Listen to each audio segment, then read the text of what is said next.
মান ওয়াজাদালাহু সাআতান ফালাম ইউযাহি, যারা কুরবানি করবে না, আল্লাহর নবী বলে গেছেন ফালা ইয়াকরাবান্না মুসাল্লানা, তারা যেন আমাদের ঈদগাহে না আসে। আল্লাহর নবী বুঝিয়ে গেলেন কুরবানির ঈদের নামাজ মুসলমানদের জন্য। যারা সামর্থ্য পাওয়ার পর কুরবানি করবে না, তারা তো ঈদগাহে না আসে, এর মানে তাদের আর মুসলমানদের কাতারে আল্লাহর নবী রাখলেন না। আল্লাহর নবী এভাবে বলে গেলেন ফালা ইয়াকরাবান্না মুসাল্লানা, তারা যেন আমাদের ঈদগাহে না আসে। কঠিন এক ভৎসনা এবং এক ভয়ঙ্কর শাস্তির কথা এটা। ইহরাম পরিহিত অবস্থায় চুল, নখ, শরীরের অবাঞ্ছিত কোনো পশম, এমনকি সুগন্ধি ব্যবহার করা, এগুলোও নিষেধ। সাবান দিয়ে, ঘেরানওয়ালা সাবান দিয়ে গোসল পর্যন্ত করা নিষেধ। আরাফার ময়দানে তারা উপস্থিত হবে, আল্লাহ তাআলার কাছে বাহ্যিক ভাবে এক পাগলের মতো উপস্থিত হবে। আল্লাহ রাব্বুল আলামিন সারা পৃথিবীর মানুষ যারা তাদের সাথে সাদৃশ্যতা অবলম্বন করবে, আল্লাহ তাআলা তাদেরকেও ওই ফজিলত দান করবেন। এজন্য আল্লাহর নবী সাল্লাল্লাহু আলাইহি ওয়াসাল্লাম বলে গেছেন ফালইউমসিক আন শারিহি ওয়া আযফারিহি, তুমি পৃথিবীর যে কোনো প্রান্তেই থাকো না কেন, যেখানেই তোমার বসবাস হোক না কেন, সেখানেই তুমি চুল কাটবা না, নখ কাটবা না, শরীরের অবাঞ্ছিত কোনো পশম কাটবা না। যেদিন কুরবানির দিন ওই দিন কাটবা, আল্লাহ তাআলা তোমাকে কুরবানির সওয়াব। আলহামদুলিল্লাহ। মুআজ্জাজ মুহতারাম মুসল্লিয়ান কিরাম, আল্লাহ রাব্বুল আলামিনের মেহেরবানিতে আমরা জিলকদ মাসের শেষ জুমায় উপস্থিত হতে পেরেছি। এজন্য আমরা মহান রব্বুল আলামিনের আলিশান দরবারে মনের গভীর থেকে একবার শুকরিয়া আদায় করি, বলি আলহামদুলিল্লাহ। জিলকদ মাসের পরবর্তীতে যে মাস আসতেছে, এই মাসটি অতি মহিমান্বিত, সম্মানিত, গুরুত্বপূর্ণ একটি মাস। জিলহজ মাস আমাদের সামনে সমাগত মাস। আল্লাহ চাহে তো আগামী সপ্তাহে আমরা জিলহজ মাসের প্রথম জুমায় উপস্থিত হব, জুমার নামাজ আদায় করব ইনশাআল্লাহ। জিলহজ মাসের প্রথম 10 দিন, এটা একজন মুমিনের জন্য বসন্তের 10 দিন। প্রত্যেক পেশার মানুষের জন্য বোনাস পাওয়ার টাইম আছে, তেমনি ভাবে প্রত্যেকটা মানুষের জন্যই একটা স্পেশাল সিজন থাকে, আলাদা সময় থাকে। কৃষকের জন্য আলাদা সময় হলো ফসল কাটার সময়,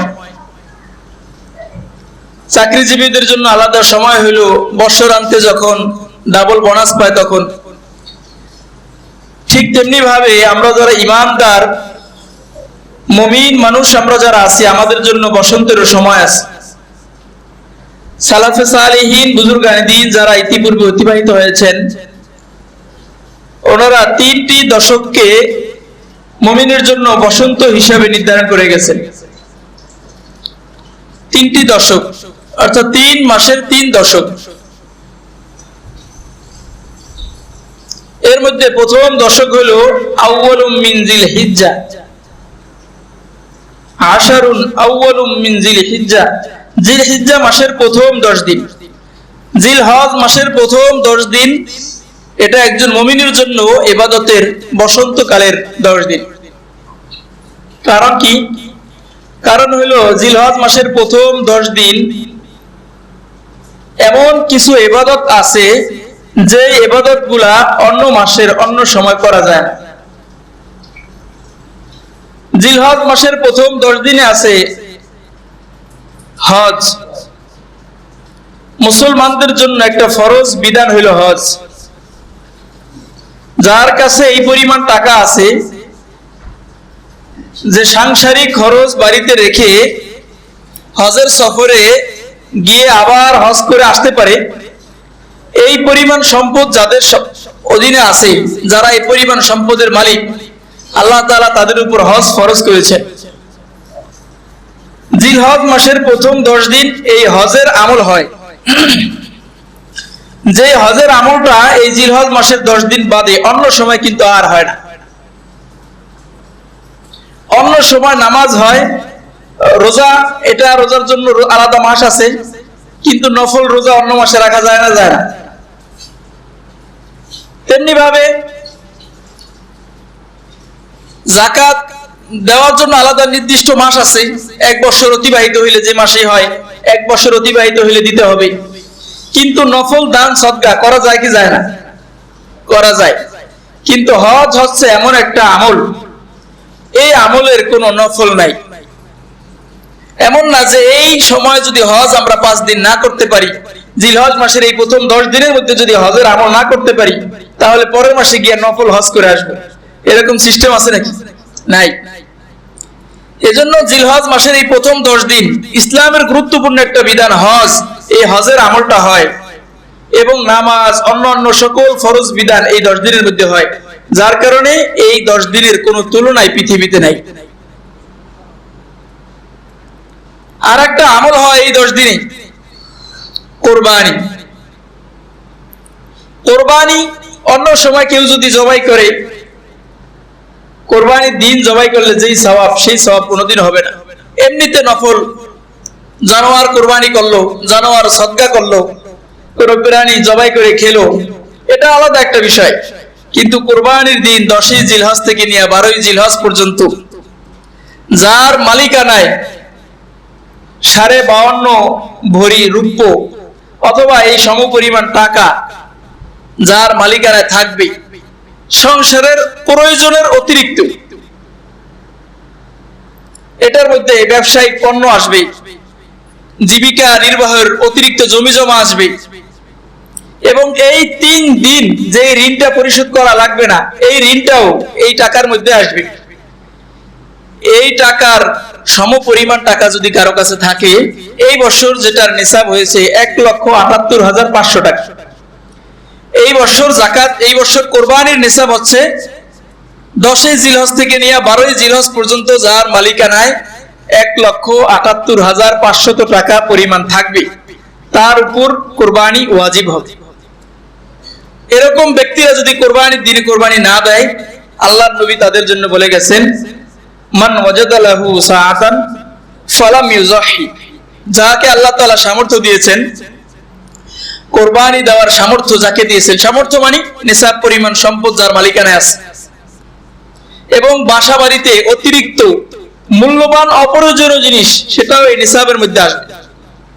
মূল্যবান অপ্রয়োজনীয় জিনিস যেটা প্রয়োজন নাই কিন্তু মূল্যবান করে আছে বাসায়, অনেক দামি জিনিস,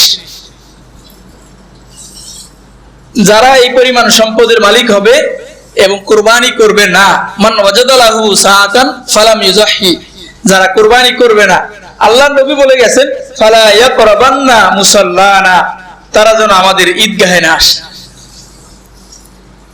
আল্লাহর নবী বুঝিয়ে গেলেন কোরবানির ঈদের নামাজ মুসলমানদের জন্য, যারা সামর্থ্য পাওয়ার পর কোরবানি করবে না, তারা তো ঈদগাহে না আসে, এর মানে তাদের আর মুসলমানদের কাতারে আল্লাহর নবী রাখলেন না। আল্লাহর নবী এভাবে বলে গেলেন, ফালা ইয়াকরাবান্না মুসাল্লানা, তারা যেন আমাদের ঈদগাহে না আসে। কঠিন এক ভৎসনা এবং এক ভয়ঙ্কর শাস্তির কথা এটা। এজন্য যাদের সামর্থ্য আছে, এই সামর্থ্য 1,78,500 টাকা যাদের মালিকানায় থাকবে, এই 3 দিন, আগেও নাই পরেও নাই, এই 3 দিনের মধ্যে কোনোভাবে টাকাটা চলে আসছে, তার উপর কোরবানি দিতে হবে। 10 তারিখে টাকা আসছে, পশু কিনে সারতে পারে নাই, 11 তারিখে কোরবানি করবে। 11 তারিখে টাকা আসছে, পশু কিনে সারতে পারে নাই, 12 তারিখে কোরবানি করবে। এই 3 দিনের মধ্যে এইটা পরিমাণ টাকার মালিকানা হলে অবশ্যই তাকে কোরবানি দিতে হবে। আল্লাহ তাআলা আমাদের বোঝার আমল করার তৌফিক দান করেন। এজন্য এই 10 দিন এতটা গুরুত্বপূর্ণ যে আল্লাহ তাআলা সূরাতুল ফজর এই প্রথম আয়াতের মধ্যে এই 10 দিন রাত্রির কসম করেছেন। ওয়াল ফাজরি ওয়া লায়ালিন আশ, কসম ফজরের, সকালের সময়ের কসম। সকালের সময়টা অনেক গুরুত্বপূর্ণ সময় মুসলমানদের জন্য। সকালের সময়টা আল্লাহর নবী বলে গেছেন, আল্লাহুম্মা বারিক ফি বুকুরি উম্মতি, হে আল্লাহ আমার উম্মতের সকালের সময়ের মধ্যে আপনি বরকত দান করেন। কিন্তু আমরা পশ্চিমা সংস্কৃতি অনুসরণ করতে করতে যে কোনো ভাবেই হোক, বর্তমানের সকাল আমাদের অলসতার, বর্তমান সকাল আমাদের শুরু হয় সকাল 8টা থেকে। ঘুম শুরু হয় ভোর রাত্রে থেকে। ফজরের যে সময়টার কথা আল্লাহ নবী বলেছেন বরকতের সময়, এই সময়টা আমাদের ঘুমের মধ্যে চলে যায়। পৃথিবীতে একমাত্র মানুষ আছে এমন প্রাণী, যেই প্রাণী এই সময়টাতে ঘুমায়। ফজরের নামাজ চলাকালীন আগে পরে মিলায়া এই সময়টাতে ঘুমায়। এছাড়া পৃথিবীর আর কোন প্রাণী এই সময়টাতে ঘুমায় না, কারণ এই সময়টাতে আল্লাহ তাআলা আসমান থেকে বরকত নাজিল করেন। এজন্য পৃথিবীর আর কোন প্রাণীর কোন রিজিকের, সুস্থতার, কোন বিপদ আপদের কোন টেনশন নাই। এত প্রাণী মানুষ ছাড়া কোন প্রাণীর জন্য কোন বিশেষ হসপিটাল নাই। তাদের সুস্থতা নির্ধারণ হয় সকালের সময়। তাদের জন্য কোনো খাদ্য গুদাম নাই, তাদের খাদ্য গুদামের সন্ধান হয় এই সকালের সময়। এজন্য হাকিমুল উম্মাত মুজাদ্দিদুল মিল্লাত মাওলানা আশরাফ আলী থানভী রাহমাতুল্লাহি আলাইহি বলেন যে কেউ যদি ফজরের নামাজ না পড়ে দিন শুরু করে, তাহলে সে পুরো দিন যত চেষ্টা ফিকির করুক, যাই করুক আর না করুক, তার কোনো বরকত তার ভাগে আসবে না। এটা বন্ধ হয়ে গেছে, ফজরের নামাজ পড়া হয় নাই, অটোমেটিক এটা বন্ধ। এজন্য আল্লাহ তাআলা এই সময়ের কসম খাইছেন ওয়াল ফাজরি, এরপরে আল্লাহ তাআলা 10 রাত্রির কসম খাইছেন ওয়া লায়ালিন আশরি, 10 রাত্রির কসম। মুফাসসিররা বলেন এই 10 রাত কোন 10 রাত? সালাফে সালেহিনরা এই 10 রাতের নির্ধারণ করেছেন তিনটা ভাবে। এক নাম্বার, জিলহজ মাসের প্রথম 10 দিন, যেই 10 দিনের ভিতরে কুরবানি আছে, যেই 10 দিনের ভিতরে হজ আছে, যেই 10 দিনের ভিতরে ইয়াউমে আরাফা আছে, যেই এক ইয়াউমে আরাফার কথা আল্লাহর নবী বলেছেন যে এই দিন যদি কেউ রোজা রাখে তাহলে সামনে এবং পিছনে, আগে এবং পরে 2 বছরের গুনাহ আল্লাহ তাআলা মাফ করে দেন। এজন্য 10 রাত্রির কসম খাইলেন। এই 10 রাত্রি হলো এই জিলহজ মাসের প্রথম 10 রাত, যেটা আমাদের সামনে সমাগত। 2 নাম্বার হলো রমজান মাসের শেষ দশক, সেটা অনেক গুরুত্বপূর্ণ।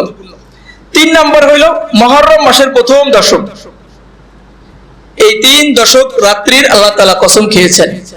আমাদের সামনে যেটা সমাগত সেটা হলো জিলহজ মাসের প্রথম 10 দিন। জিলহজ মাসের প্রথম 10 দিন এক এক দিন এক একটা রোজা রাখলে ইয়া আদিলু সিয়ামু ইয়াউমিন, প্রত্যেক দিনের রোজা কাসিয়ামি সানাতিন, 1 বছরের রোজার সমতুল্য সওয়াব। একদিন রোজা 1 বছরের রোজার সমতুল্য সওয়াব। সুবহানাল্লাহ।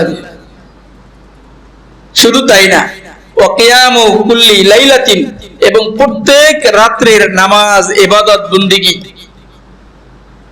তাআদিলু কিয়ামি লাইলাতিল কদরি, 1 লাইলাতুল কদরে ইবাদত করলে যেই সওয়াব হবে, এই 1 রাত্রিতে ইবাদত করলে আল্লাহ তাআলা এই সওয়াব আল্লাহ তাআলা দান করবেন। সুবহানাল্লাহ। সুতরাং গুরুত্বপূর্ণ কম না বেশি? অনেক বেশি গুরুত্বপূর্ণ হওয়ার কারণে আল্লাহর নবী সাল্লাল্লাহু আলাইহি ওয়াসাল্লাম বলছেন